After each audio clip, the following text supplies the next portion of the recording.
Questão número 2. Duas pessoas conversam dentro de uma sala, enquanto uma terceira está no corredor, posicionada de forma que não pode vê-las, mas pode ouvi-las. Em relação a essa situação e a diferença entre percepção visual e auditiva, é correto afirmar que...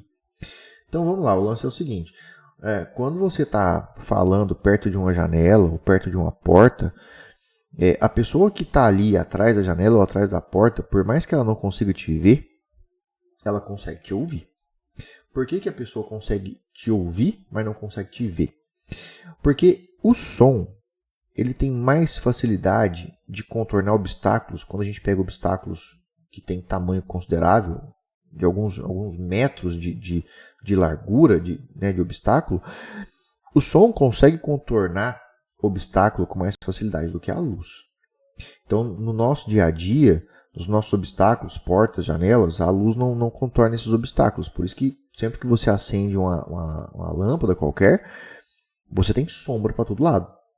A luz não contorna com facilidade portas e janelas. Esse processo de contornar obstáculo, isso aqui se chama difração.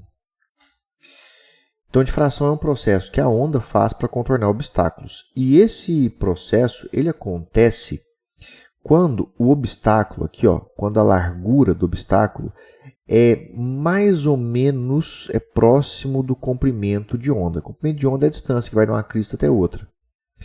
Então, repara aqui que, por exemplo, nesse primeiro desenho, eu tenho um obstáculo grande e um comprimento de onda pequeno.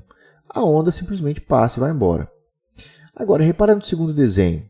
Eu tenho um obstáculo aqui pequeno e um comprimento de onda pequeno, mais ou menos do mesmo tamanho. Quando isso aqui acontece, olha o que acontece com a onda.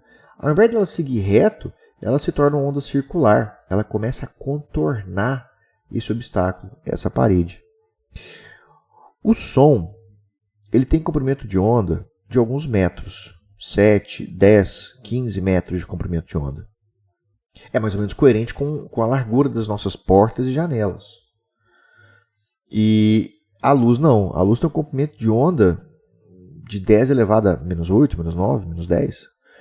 É muito pequeno. Então, a luz, como ela tem um comprimento de onda muito menor do que os nossos obstáculos, ela não contorna esses obstáculos com facilidade. Ela simplesmente passa reto.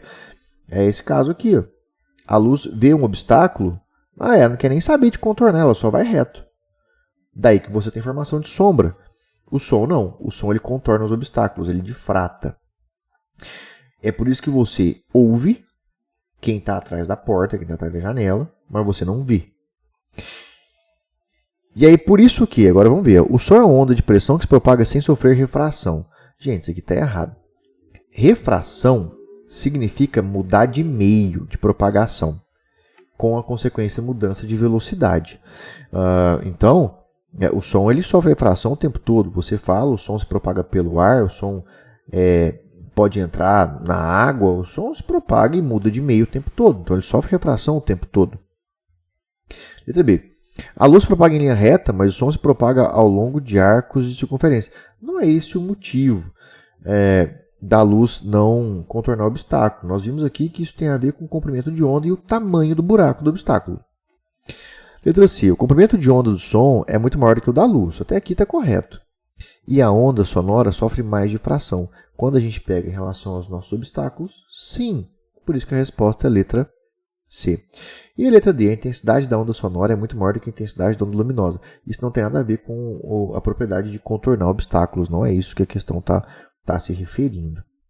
Por isso que a resposta é a letra C.